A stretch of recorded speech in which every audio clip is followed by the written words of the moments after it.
Hello travelers, and welcome back to another Warcrow video. In this video I'll be looking at the units that were updated for the Hegemony of Embersig in Rules Update 1.6.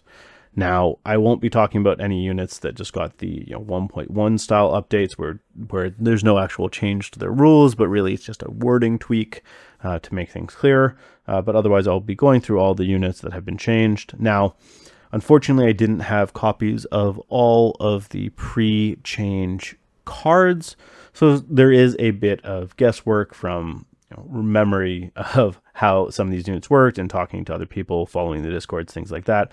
But I think I've worked out more or less what the actual changes are. Sometimes the changelog is clear. Sometimes the changelog just says the rule has been updated. So we're going to do our best. If I do miss anything, please let me know in the comments below, because we're all kind of just working through figuring out what all the updates that have happened during the rules update are. If you're enjoying this content, please remember to like, follow, and subscribe to the channel, and share it with any friends that you might, think might find it interesting or helpful. If you did want to support the channel financially, there is a link, as always, to buy me a coffee in the description below. As well, there is the option to join as a channel member, either at the intact or marked levels. If you are looking for a Northern Tribes video looking at the Northern Tribes rules update, I haven't done one yet, but our friend of the channel, Grotnib, has done a great review of all the different unit updates for Northern Tribes on his channel, so definitely go and check that out. But with that, let's move into looking at the Hegemony of Embersig and the changes that we got. So first, we're going to look at all the foot hitmen and, of course, the corporal. I could have put the mounted hitman in here, but I find these three guys, their changes are in some ways more aligned. But let's first look at the big man himself, Drago the Anvil. So first off, he did have his points reduced from 40 points to 35 points. So that's great. Less points is always good. You get to fit more things into your game, into your army. But if one of the better high commands in the game has their points reduced, you can bet there are probably some nerfs coming, and they are coming. Every single change, I believe, on his card is at this point now just going to be nerfs. So let's take a look at what they are. First, his range attack dropped from range 8 to range 7. Oh no. I don't think anyone ever really used this attack anyways. If you did, I don't know why. It's a very bad attack. It's probably not going to do any damage. You just don't bother with it. Now it's even shorter range, so even more, don't bother with it. I guess the only case you might use it is if you have plenty of morale, someone's charging at you, maybe you're going to die. Hey, I might as well do a hold and shoot by stressing. That's about it. So otherwise, not a big deal. What is a big deal is the change to the Anvil. Now, the Anvil was probably the best ability on Drago's card. It used to allow him at the end of any unit in his company's activation, when they went to contest an objective, he could spend a command token and they would add 2 conquest to their conquest. So essentially a 2 conquest unit it would end their activation on an objective against maybe an enemy with 2 or 3 conquest. And then Drago would say, actually, now you're 4 conquest, and they would flip it. Now, this has changed in a massive way. The first big change, there is a range on it. Now it targets allied units within 12 strides of Drago, which means he can affect units that are near him or near his unit, because this applies to both his attached and unattached forms. He can affect units that are near him, but not anywhere on the board. So 12 strides versus the entire board is a massive reduction in distance that this ability covers. Secondly, instead of adding 2 conquest, now it just adds 1 conquest, which is a much more reasonable amount to add, given that most units in the game only have 1 conquest. Saying here have +2 is a good way to just have a single, small unit, a single unit, for example, Bucklermen with their 2 conquest, go and take an objective over 2 enemy units. So I'm glad it was reduced to 1, but it is a significant reduction in power. The second ability that a lot of people took Drago for was Inspiring Leadership. This used to be essentially anywhere on the board. Anyone on the board could use his willpower of 2 orange and a yellow. This was very powerful. Essentially made it your entire company have very high morale and then, or high willpower, and then, demoralization checks didn't really matter for you, on top of a number of other abilities like the healing from engineers or war surgeon's damage reduction, which were based off of willpower. So yeah, very powerful. Now he can still let units use his willpower. However, when he's unattached, now it only targets all allied units within 18 strides. So again, a massive reduction in distance from the entire board to 18 strides. Now 18 strides is a really far distance, so it does mean Drago can cover a large portion of the field, but it is a big nerf. It is a big difference in how you use him. Now, the other change to his card is to his attached form and his passive skill, Nobody Falls Under My Command. It now says you may repeat up to 2 dice of your choice when you on your defense rolls. Now, this used to be all defense dice, and then it was changed, I believe, to 1 defense die. So this is actually a buff from 1 to 2, as far as I can recall. So at least there was one little glow up. Now, overall, these are big nerfs to Drago. He dropped 5 points. These are more than 5 points worth of nerfs, but he was probably worth, maybe a bit more than he was costed at before. I think overall he's still pretty fair. Maybe I think you see him attached to a unit more often. He's still bringing a lot of good things to his unit. An auto hit, an auto shield, the ability to modify to get an extra hit, or a green die, giving his unit 2 conquest and a morale and his whip of 2 orange and yellow.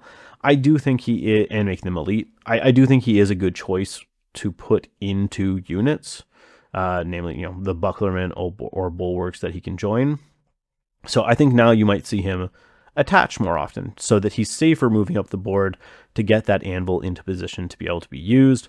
Whereas before you'd leave him unattached to anvil anywhere on the board and, have his Inspiring Leadership applying to everyone everywhere. So I don't think he's out of the game. I think he is less. I think we'll see him a lot less, and he will feel less abusive or punishing. I think he's a lot fairer now. But Embersigian players that over-relied on him will need to learn how to play without him. Moving on to his generic form, the Hetman, we see the same reduction in the range of their gun to 7 strides. Again, you're not using this guy's shot. It is slightly better than Drago's, but you're probably not using it. Yeah. He saw a change to his command ability, Discipline, which allows him to target all allies within, it used to be, I believe, 20 strides. Now it's 18 strides, and reduce their stress by 1. Now it is 18 strides when he is unattached, and when he is attached, it is 12 strides. It's also worth noting that this ability is once per round. So there's a bit of a reduction to how far he can do that stress reduction bubble. That said, it's still a very good command ability. He's still bringing 3 command tokens. You only can do this once per round, so probably you're going to do it once per round. Again, slight reduction, slight changes to the ranges. Still a good ability. But yeah, I think we might be seeing this guy more, that Drago's, not going to be seen as much. So it is worth considering. Now, unattached, he also had a change to his Inspiring Leadership. His Inspiring Leadership, I believe, used to be 20 strides. This is the using his willpower instead of the unit's willpower. Now it's just 12 strides. He only has 2 orange willpower dice, which isn't that big of a buff for a number of the units in the faction. So I don't really think you're worrying about using his Inspiring Leadership. Again, like Drago, I think if you're bringing this guy, you're probably going to be trying to find a place to put him, like a unit to put him in, and he can join any infantry, so there is more flexibility in that regard. And, he has some decent, attack switch. He doesn't have any defensive boosts, but, or increase your morale, but he's not bad in a unit. Finally, in this slide, we have the Corporal. This is the cheap officer. Again, the range of the pistol dropped from 8 to 7. Again, I don't think you're really worrying about using your single red die shot. His red die does have a good switch, has a special, so you have a good chance of getting 2 hits, but again, I don't think this is a big deal. Now, what is a big deal is Exhort, his command ability to reduce the stress of a target unit, has dropped from, if I recall, it has dropped down to 7 strides, which is a decent reduction on the 10 strides that it used to be. So you're losing 3 strides. Again, it's unfortunate. We're seeing all these good morale and stress control abilities for Embersig dropping in distance. It just means now the Corporal needs to get that much closer. He's almost always in a unit, so it just means his unit needs to be that much closer to the fight where this is happening. So it's a bit of a nerf, but it's understandable. Next, we have the passive ability, You Are the Black Legion. This also had its range reduced from 10 to 7. And other than that, the rest of the only other wording change is it removed the mention of supports, because it used to not count supports towards the total number of troops in the unit. They've gotten rid of that because supports now, like officers, just count as models in a unit. So doesn't mean that you won't get the outnumbering against someone just because you have an officer and they have a support, but it's still a pretty good ability, and the range of it when he is unattached is slightly weaker, so it's a slightly worse bubble. His attached is pretty much the exact same changes. Exhort is the exact same change. The distance went from 10 to 7. And then for break, resist, Embersig, it's the same thing. The real change here is just supports will now count for your opponent in terms of counting how many troops are left in the unit that they are engaged with. Overall, I think the Corporal, pretty much the same. You're definitely going to see him. I don't think these changes will affect his pick rate really at all. Moving on, looking at some more characters as well as the final Hetman, the mounted Hetman. We're going to do reverse. We'll look at her first because it's very similar to the other Hetman and Drago. Like Drago, her cost went from 40 to 35 points. Her range of her attack dropped from 8 to 7. Just like the normal Hetman, her discipline ability, the AoE stress reduce, dropped to 18 strides. Now for her, it did stay the same when she is attached. It's still 18 strides, so at least it keeps that good big distance. And since she'll be on a bigger base, the range is actually further. The bubble is slightly bigger for her for that AoE of reducing stress. Just like the Hetman and Drago, we see her ability leadership on the battlefield to have allies use her willpower drop, I believe in her case, from 20, and now it is 18 strides. So again, we're seeing these drops to the stress and willpower control abilities of the faction. There was also, though, a change to her attached passive, Black Legion Cavalry. I'm not 100% clear on this one. I believe the change here is that it targets any enemy engaged with her unit of Black Legion Cavalry, or I guess Cavalry, if in case Embersig gets another cavalry unit. Instead of being, for example, when the Black Legion attack. I can't remember the exact wording of what it was before.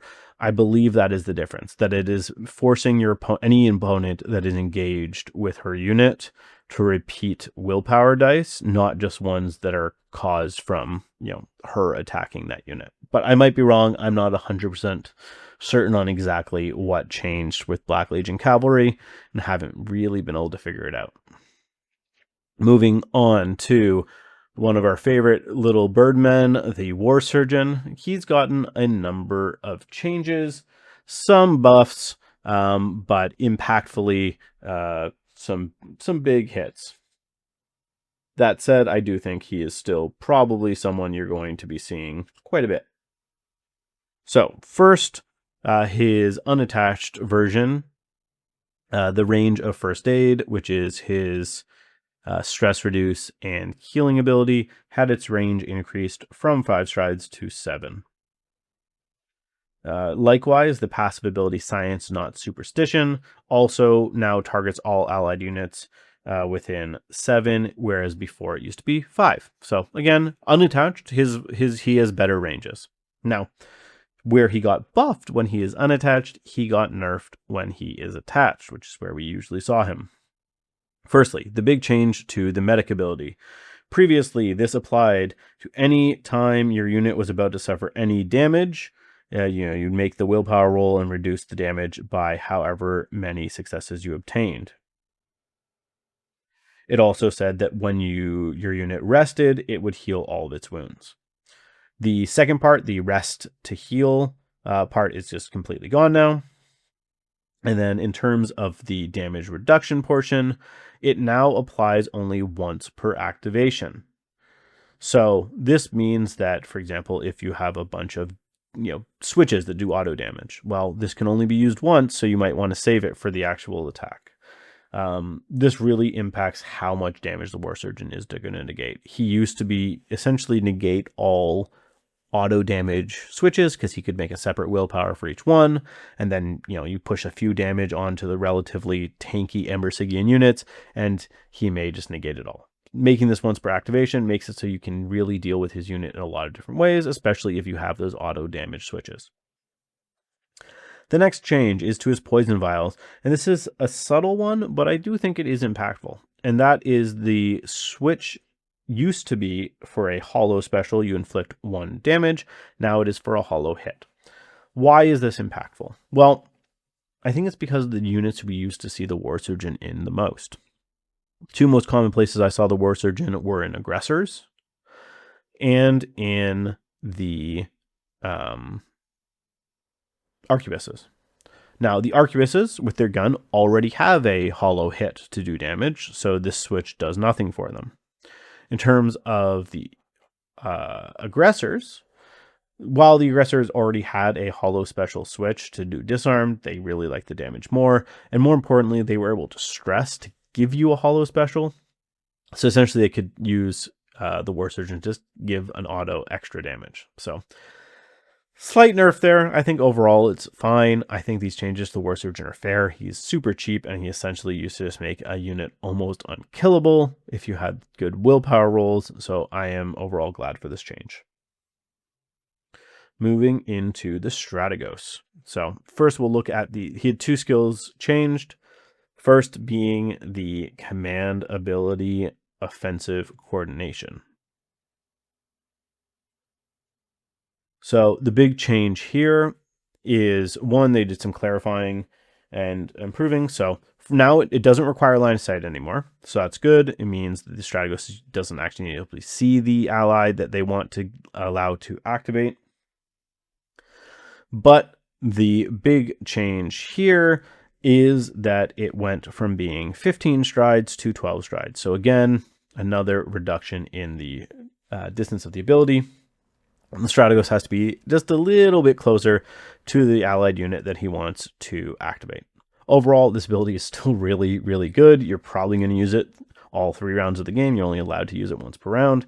So it's still a really good ability, just you need to be a little bit closer. Now, the next change is to his attached passive ability, Battlefield Analysis.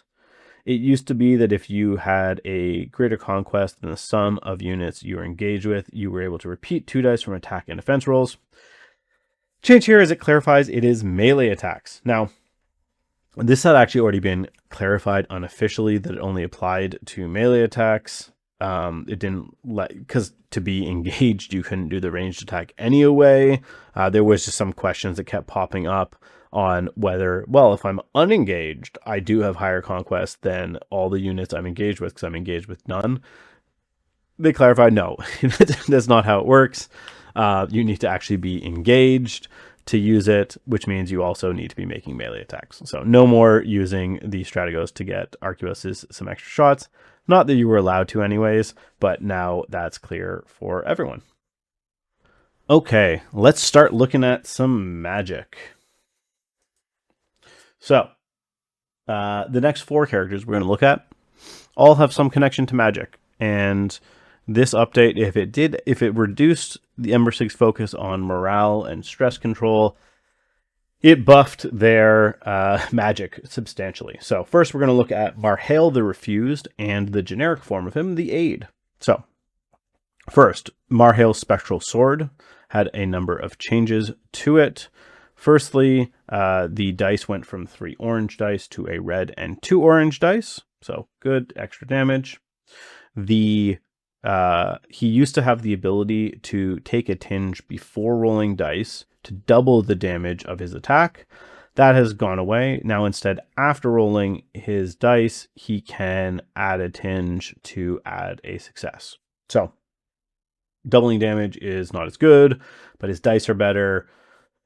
In all overall, and you can choose to take it after. Overall, I think it is probably definitely more consistent and better. But the big change here is this used to be a full action skill, which meant he had to start in range of the enemy to, jump at them and attack. Now this is not a full action, which means he can move his 4/4 move, which is very far. That's essentially 12, and then target an enemy in 12. So that means he can attack anybody that starts his activation within 24 strides, which is a very big distance for a attack that hits pretty hard. Again, it is worth noting it still does have you need 2 shields to cancel a hit, so he can do some serious damage with this attack. Definitely a big improvement. Next, we see a change to his Steal the Essence spell. This is the spell that he does have to cast. In many ways, it's kind of just clarifying the nature of the different skills. I can't remember if the range increased as well, but here it's really just clearing. It used to, specifically list out certain skills that he could do. Now just the skills, because they've kind of clarified that, passives are the same at all the different, they're all skills. Passives are skills, command token abilities are skills. All those fall under the umbrella of skill. So he can turn off anything other than a permanent skill, which is a very good ability. Because we're seeing him, I think, more often now. We're going to see it more often, and turning off, the skills of up to 2 skills of a unit for 6 turns is very strong. He is quite good, and I think now he justifies his cost. Additionally, we see a change to the I am but an image in your mind, which is it's once per round. When you're about to suffer damage, you can receive tinge to ignore up to 2 damage. That was always the case. The difference is it used to immediately at the end of the activation cause you to suffer the effects of the tinge.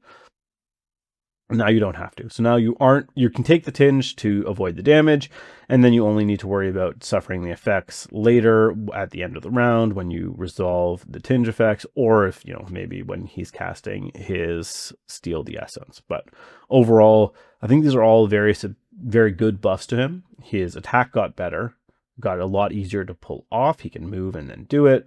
His damage reduction doesn't come with the as big of a negative anymore, and Steal the Essence is clearer about who it and what it can turn off. So overall, very good. I think he definitely now justifies his cost of 35 points. The Aid we did see more often already because he does have mental communication to give the extra activations. So we already saw him, but I think other parts of him have gotten improved. His Ethereal Sword got similar improvements to what Marhail's sword did. So it stopped being a full action, so he can double move, then use it.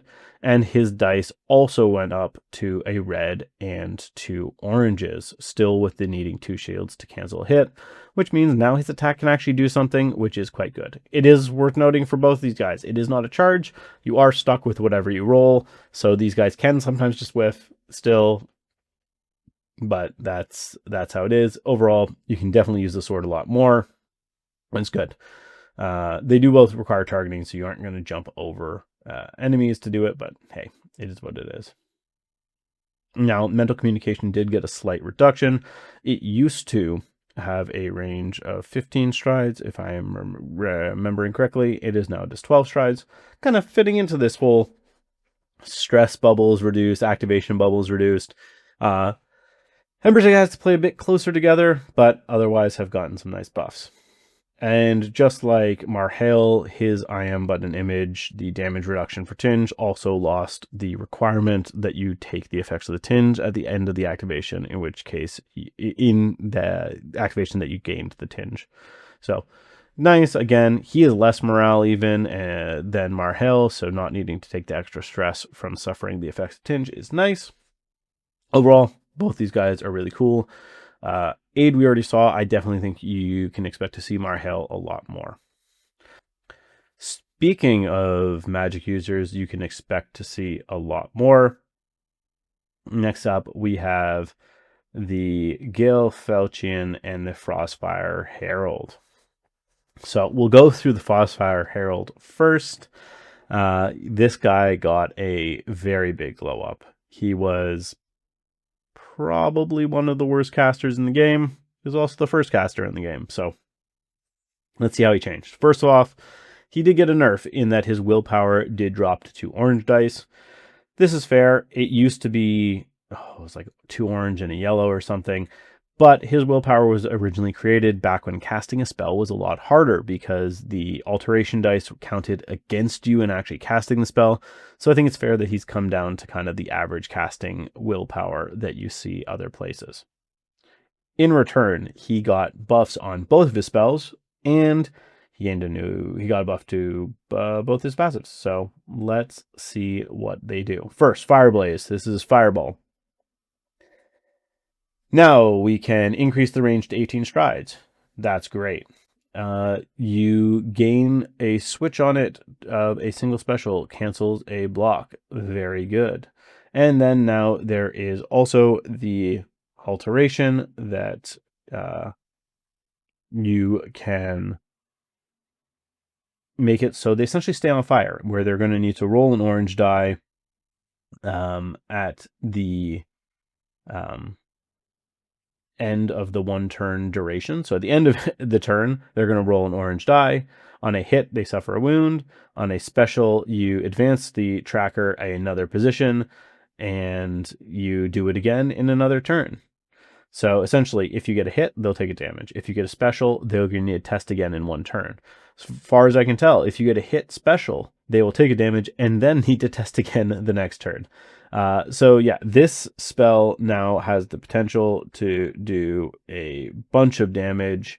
The switch cancellation was already there, but the big thing is that range change. Being able to boost the range to 18 instead of it used to boost it to just 12, and its base range being 12 instead of before being 7. So big increase there.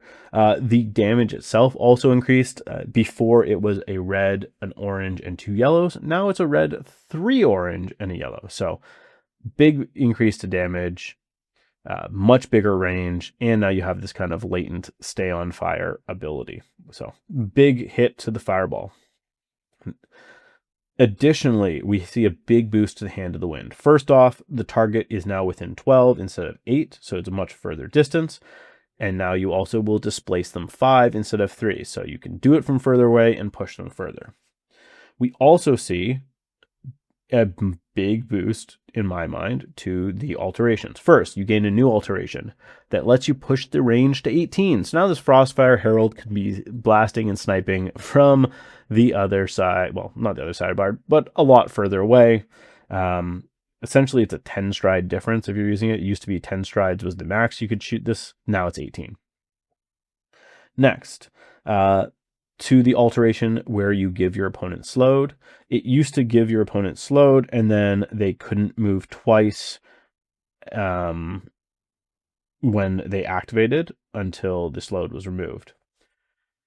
Well, now it gives them slowed, and their move value is changed to 0/0 until the status is removed. So what this means is they can't move at all. If your move is 0/0, it means if you activate and say I move, you move nowhere, and then you'll slow remove at the end of the go. The final change is to the final alteration. It used to be that if the target crashed against, or essentially collided with, impassable terrain, you'd resolve a face-to-face roll between its defense roll and 1 red for each 2 troopers that composed the unit to see if they took damage. Now it's a lot simpler. If the unit collides, so that can be with terrain, a unit, what have you, you'll just inflict 1 damage for each 2 troops that are in the unit. It's a lot more straightforward how to do it. Essentially, you're just blasting them into a wall or a person, and they'll take some damage. But overall, Hand of the Wind, very strong utility skill with a very good range. Fireblaze, very good damage skill with a very good range. One thing to note, you cannot cast both spells in an activation. Thank goodness, because otherwise from 18 strides away, you could, shoot a fireball at someone and then blast them away. But overall, still very good changes. They also have this change to the Twins Bond ability. It used to allow you to move a Gale Falchion for free that was within 5 strides of you when the Frostfire Herald declared move. This has changed a bunch. Now, when they declare move, you can target an allied Gale Falchion within 7. So it's 7 strides instead of 5. But the Gale Falchion now will need to take a stress to move, but it does get to move up to 2 times. So if the Frostfire Herald moves, Gale Falchion can move twice if it chooses to take a stress from further away. It used to be 1 move within 5. So you're trading a stress, but getting to get an extra move out of it from further away. So very good. Finally, there was a slight change to Faculty of Magic Elixir. This used to allow you to remove a tinge when you rested. Now everyone can remove a tinge when they rest. So this now says, when you rest, remove 1 tinge from your profile. As far as I can tell, what this means is that when a Frostfire Herald rests, they actually will remove 2 tinge from their profile. So nice little buff there. Not too crazy on that, but it does mean that realistically your Frostfire Herald just doesn't really care about tinge. So feel free to constantly try and block spells with them. And also push all your alterations. Now, their twin also got some buffs. They gained the Siblings ability. This says that during the Gale Falchion's activation, they can target a Frostfire Herald within 7, and the Frostfire Herald can stress to move 2 times. So the exact same as the Twin Bond, pretty much, from the Frostfire Herald, but in reverse. The Twins Bond ability on the Gale Falchion, on the other hand, is now says that as long as there is an allied Frostfire Herald within 7 strides, the Gale Falchion's attack roll gains the switch 2 specials is a damage. I don't think the Gale Falchion does that much damage, really, in general. Is not really a big, heavy hitter to me. But, hey, some extra damage is always nice, and the range on this isn't too bad either. There was also a buff to the Gale Falchion's bodyguard ability. This is one of the main reasons you bring the Gale Falchion, in that they can bodyguard for your different characters.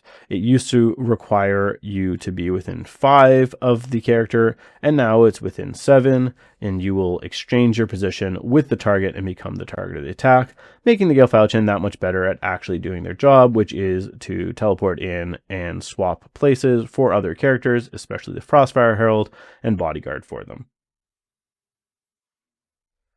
But overall, I think both these guys got a solid glow up, namely the Frostfire Herald. I think you're bringing the Gale Falchion because the Frostfire Herald got better. Frostfire Herald, I expect to be seeing a whole lot in the coming Embersigian list. So we're seeing, for those keeping count at home, we're seeing less things like Drogo, but definitely more wizards, and definitely more Gale Falchions. But let's move on to some people that do more, work with their hands. And this is going to be Ansar Neumann, the named engineer, and hey, we'll look at the war rig while we're here. So, First change common to the Engineer and Sarah Neumann is to repairing and maintenance. Repairing and maintenance used to be at the beginning of the round. You could do a willpower check and heal that much damage. Now it's at the beginning of each of your activations. So essentially, with these guys attached, anytime the War Rig activates, you get to roll your willpower roll to see if they heal. Now, I think overall this is a buff. You probably want to be activating your War Rig a bunch. So this means you're probably going to get more healed off during the game, but it does mean that you won't get any nice start of round heals. Let's say your opponent attacks you, does a bunch of damage, and then they have first activation. It won't give you a window to heal in between. So that's unfortunate, but I think overall this is a buff.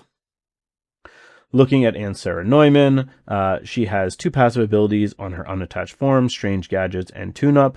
They both used to be 5 strides range. Now it is buffed to 7 strides. So overall, a nice little glow up for our fancy Engineer. Now looking at the normal Engineer, we see that they also had some changes. Firstly, explosives. Explosives was always a bit of a weird ability. It's largely stayed the same as it was previously, except the terrain element that you're targeting can be 7 strides away instead of 5. Otherwise, it has largely essentially stayed the same. Now, I believe the update said that updated armaments was changed. I can't seem to see any change in it. If anyone does know what the change is, please let me know if this was just an incorrect marking of updated. It might just be that. But overall, I think the big change that we're looking at for the Engineer and Sarah Neumann is that change to their repair and maintenance. Now, looking at our friend the War Rig, quickly, the changes on him were very minor. Flame Spitter, so his flamethrower, his skill that lets him make a range attack, went from 8 strides to 7 strides. So he did lose a bit of range on that flamethrower, which is fair. If a pistol can't go that far, your little flamethrower probably shouldn't either. And then Armored, his ability that automatically disarms enemies attacking him, as well as the This is About to Blow ability, which says that you kick out the support that's in him when he takes all the damage. Both those abilities gain the Dauntless keyword, so that is a new keyword that we got in rules update 1.6 that essentially says while the unit is demoralized, these rules still take effect. Now, if you're like me, I often forgot that things like the auto disarmed turned off when he was demoralized and fleeing. Now they don't. It's a lot easier. You won't forget it. It's nice that they just kind of stay in play. But pretty simple, and that is good. We'll move on to the next units. Okay, let's start getting into the guns. So we have the 2, sniping characters. We have Lady Telia and the Gunnery Corporal, and they've seen some substantial changes. Firstly, both of them had the range of their unattached attacks go from range 15 to 18, which means they really are shooting out at that maximum range. Looking a bit more at Lady Telia, there are a few changes for her. Firstly, her big solo ability, Headshot, has changed a lot. This ability used to allow you to target a character that was inside of an enemy unit. That is no longer the case. She can only target characters that are outside of units. So that does mean you can't pick off those support characters that are hiding in units. I think overall this is a lot more fair. One big change here, though, is lets you target them within 18, not 15, because her gun got a longer range. And importantly, she does have the it doesn't have line of sight anymore. It no longer requires line of sight to the target that you are attacking, which means a breath or someone hiding surrounded by allies so that they can't be seen. Doesn't matter. Lady Telia can just curve the bullet around them and just hit that fragile caster in the head. She is also able now to give frightened on her shot. I believe that used to be just part of, no, that was always part of it. Never mind, that hasn't changed. So yeah, so headshot, now you aren't shooting guys in units, but you are able to hit anybody that is not hiding inside a unit. When she is attached, we did see a couple other changes. One I think is actually substantial. One is more just cleanup. Shooter's officer, now is the timing on it is when you resolve a ranged attack. It used to be once per turn. I don't really know where this is going to come up. It might have something to do with holding and shooting, but ultimately, I don't think it's going to make a big difference. Essentially, now there's no question. Anytime her unit's making a ranged attack, she can spend a command token to repeat any of the dice. The other change, though, is she used to give your unit a conquest, they said, and now it's 0. But as far as I can tell, she never gave conquest, so I'm not sure what they are referring to here. This is one of those weird patch note updates. If anybody does know, please let me know. Moving on, Gunnery Corporal. I think she has had some significant changes. Firstly, the Gunnery Corporal gained the ability Aim, which means when she is by herself, she can reroll her entire attack roll if she wants, which is a pretty good ability. We then see substantial changes to both her coordinated fire ability and her long-range accuracy ability. So coordinated fire used to be that you could choose allies within 7 when they made a ranged attack, and they could repeat the dice of their choice, similar to Shooter's Officer on Lady Talia and also on the Gunnery Corporal in their attached form. Coordinated fire now is completely different. Now you get to target an allied unit within 7, and if that target performs a ranged attack, you can choose a different ally unit to perform a ranged attack against the same unit. This is very good. This allows you to really set up that gun line.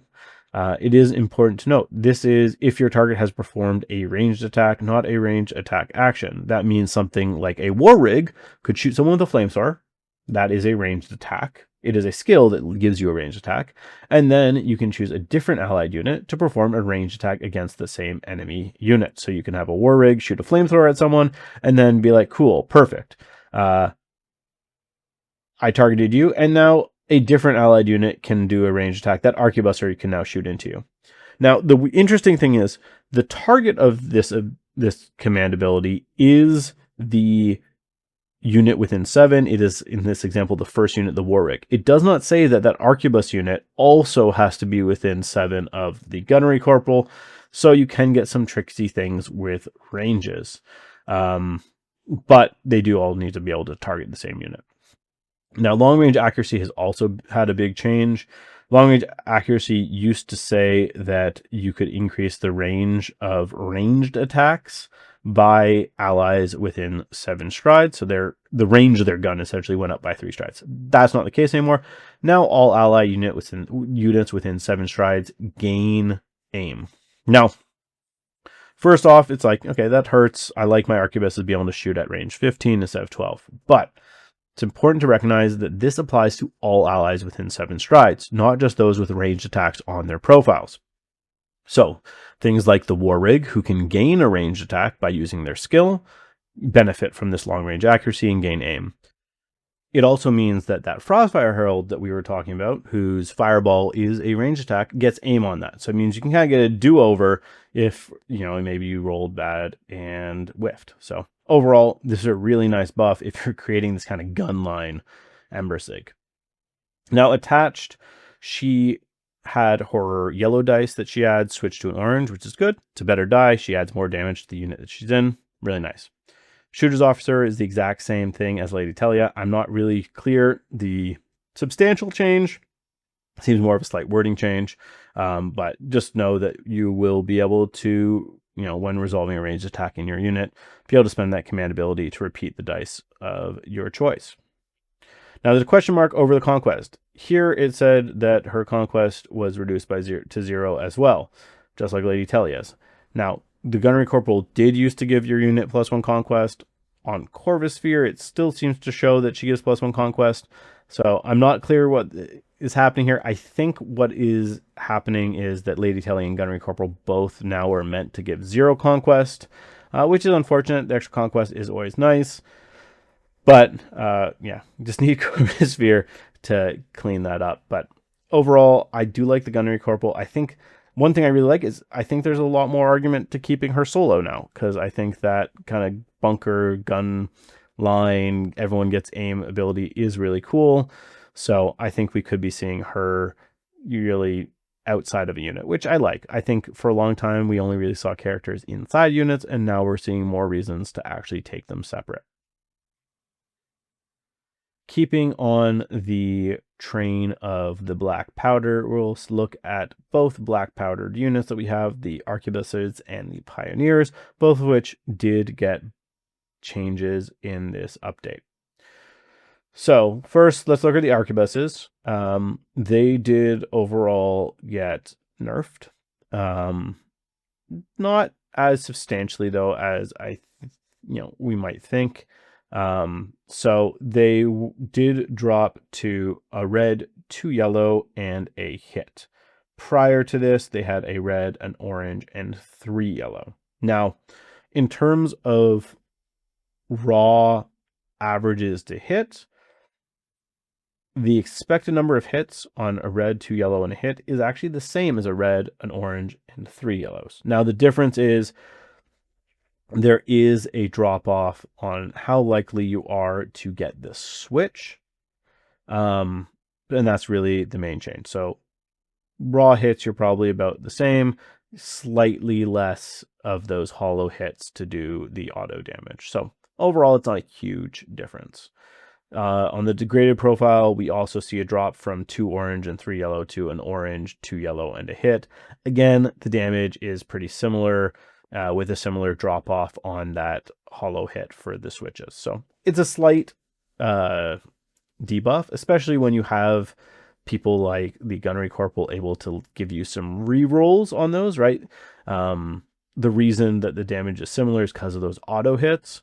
But once you add re-rolls into the mix, well, then the extra dice actually become better. But it is what it is. I think overall is still a good hit offense. Defensively, they also saw a slight reduction in their full strength form. They went from a green, a blue, and a block to just 2 blues and a block. It's about 0.38 less blocks, but it is a reduction in power, so it is worth noting. Next, the point blank ability also got a bit of a tweak. It got broken down in a way I think that reads a lot clearer, but in terms of substantive changes, the range at which you benefit from point blank did change from 8 strides to 7. So you do need to be slightly closer in order to get that extra auto hit and the chance to frighten your opponent. Now, if Black Legion arquebuses got a bit of a nerf, the Pioneers got, in my mind, a substantial improvement. So, first off, they dropped from 35 points to 30 points. And normally that would make me think there's going to be a nerf. In fact, they got buffs in exchange for getting cheaper. So, very good to see. First thing worth noting, the range of their attack went from 10 strides to 12 strides, which is really good. It makes it so they are, it's easier for them to get attacks off. That's good. They can stay that much further away, maybe avoid being charged. Next, we saw their defenses, both at full strength and reduced strength, improved. They went from a green and a black die to 2 greens and a black, just straight buff. Nice to see. And defensively, they went from a single blue die to 3 blue dice on the reduced profile. So again, substantial buff, really good to see. Now, looking at their mortar skills, this is their second way of shooting people. We see a number of improvements there as well. Like their guns, the range went from 10 strides to 12 strides, so you can shoot them from further away. And the way you actually generate your dice pool has also improved. We now see that in the past, it used to be you'd add an orange die, up to 3, for each model in the enemy unit, and then 1 red die for each Ghent Dwarf still in your unit. So essentially 1 red die for each pioneer in your unit. Now you just always get your 2 red dice. So it means that even if there is a single pioneer left, you're still hitting at full strength with the mortar, which is really nice. Now, in return, you did lose the ability that the mortar used to apply frightened when they did damage to an enemy. So you're not getting the condition off, but your damage is staying more consistent, and you can do it from further away. It's also nice. It used to be, when you used to be able to increase their range of their shot with the gunnery corporal, sometimes your shot and your mortar were different ranges. Now your shot and your mortar will always be the exact same range. Also, of note, they are both range attacks, so if a gunnery corporal is nearby, this unit could be having aim on both their gunshot and their mortars, so really nice. We also saw a change to trench yourself. It used to be that if you had not activated, then you would get to add an extra green dice to your defense roll when you were targeted by a ranged or melee attack. So all attacks, and then enemies couldn't apply the effects of charging or engaging in the combat via assault. Now you no longer gain the prevention of charge abilities, which is unfortunate. But now, rather than requiring that you be unactivated, now it's just you need to not have stress on you, which is a lot easier. It means that now the pioneers can actually come in and have their trenching yourselves still active because they'll have activated but not stressed. Or if they go in a turn and blast somebody, they aren't now also reducing their defenses. So I think you're going to get your trench yourselves more often. It also means that you don't need to be, decide, oh, am I going to activate my pioneers or do I want to wait just so they can have their defenses up? Now you can kind of do both. So that's really nice. Now, Shoveler's got a big change. Shovelers used to be the command ability that allowed the pioneers to essentially put out a trap that would explode on an enemy when they moved through it. That's gone. They've gotten rid of all traps from the game, which is unfortunate. I enjoyed that ability. I'm not going to do a direct comparison because it's a completely different ability. It used to be like a full complicated trap thing. Now it's a lot more straightforward. It is a passive ability, and it says that when you are the target of a charge or an assault, your opponent cannot activate switches. It's a great ability. There's a lot of high offense units in the game that rely on some good switches to really push through that extra damage. Overall, really like the Pioneers. I think their damage has improved, their defenses have improved, and they've gotten cheaper. It's a lot easier to fit them in your lists. I know I'll be bringing these guys a lot more often, and I expect to see them on the table from other people more often. Okay, getting near the end, we have the Black Legion Bucklermen and the Bulwarks. Just some slight changes for these units, somewhat substantial for the Bucklermen, I think more so. Bucklermen. So they had some changes to both their defense dice and to their switches. I personally am not a big fan of. They used to be 2 green and a black die, and have the switch for a single special you'd add a shield. Now it's a green, 2 blue, and a black, and 2 specials to add a shield. This is a reduction in defense from about 2.95 blocks to 3.38 blocks.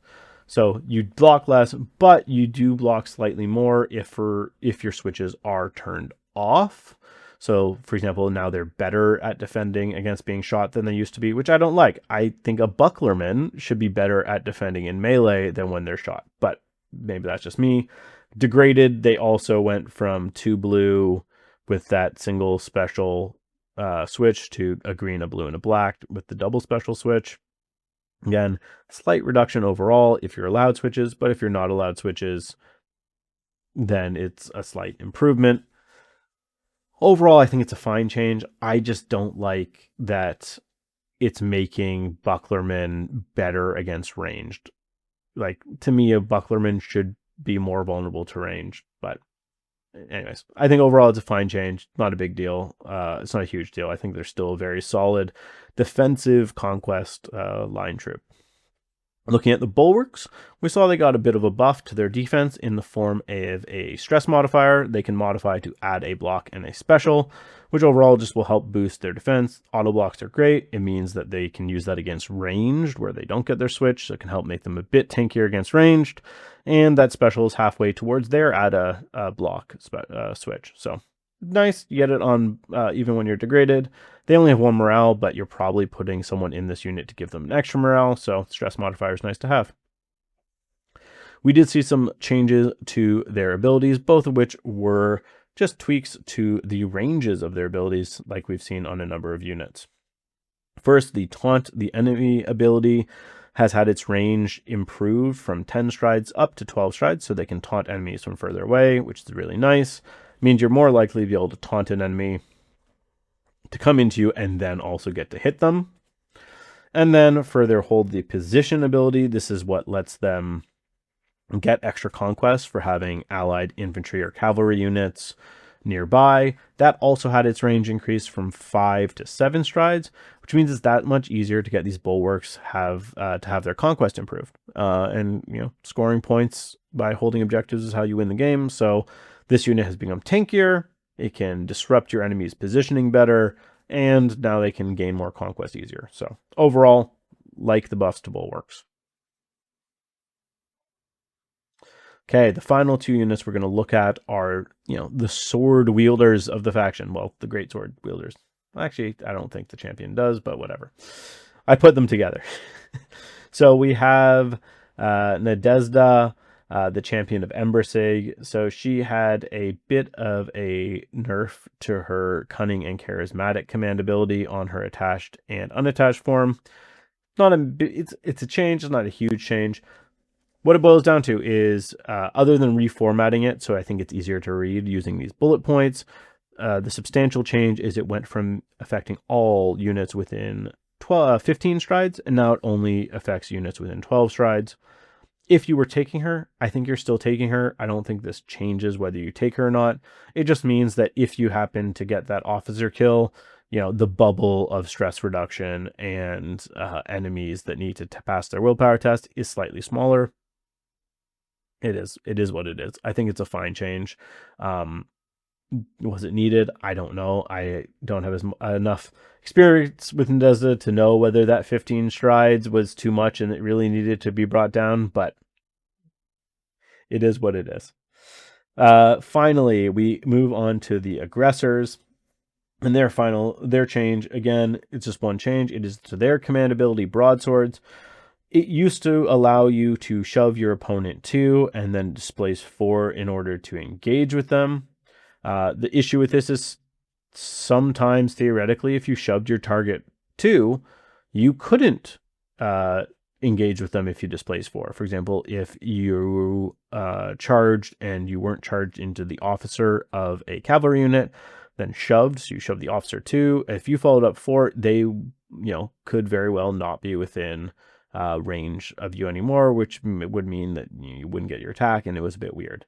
So they've changed the command ability, and now what it says is you shove your target 2, and then you displace to engage with it and start the combat. So what this means is no matter how far you need to displace, you get to displace into the combat. So if, let's say, your opponent is stretched out as far as they can, you charge one end and their group leaders at the far end, and you shove them to, your aggressors can now just slide as far as they need, displace into that unit again in order to do the combat. So it's nice. It makes it so you can use broadswords a lot more casually without needing to really double check to make sure, oh wait, am I going to shove you outside of actually be able to make the attack I just charged to use. So it's a nice quality of life improvement, and it just makes it so we aren't gonna have people messing up on that, and it was a feels bad, so I'm glad they made that tweak.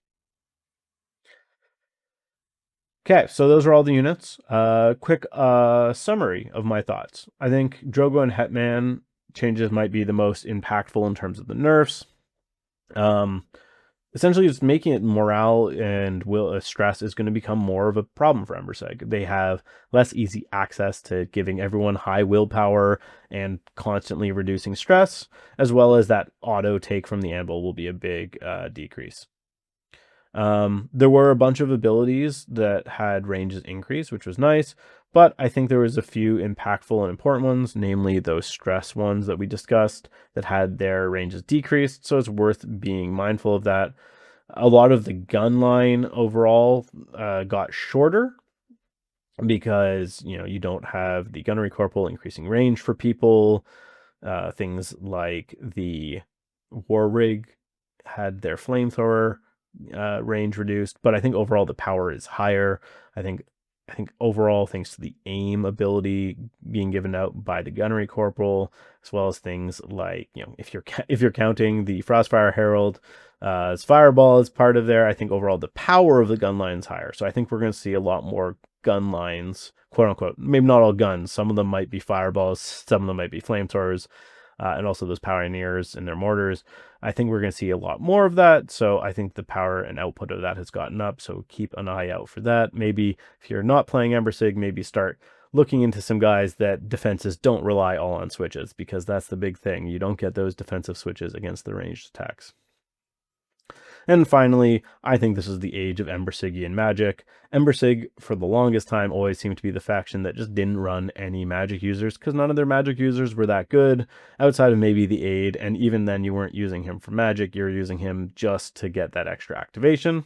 Well, I think now the Frostfire Herald, Marhail, even things like the Gale Falchion to keep those guys alive are very powerful. So if you were used to fighting Embersig and getting to do your spells without anyone blocking, well, get ready to be having people try and block you, because there's going to be some very nasty and potent spellcasters coming against you on the other side, especially the Frostfire Herald.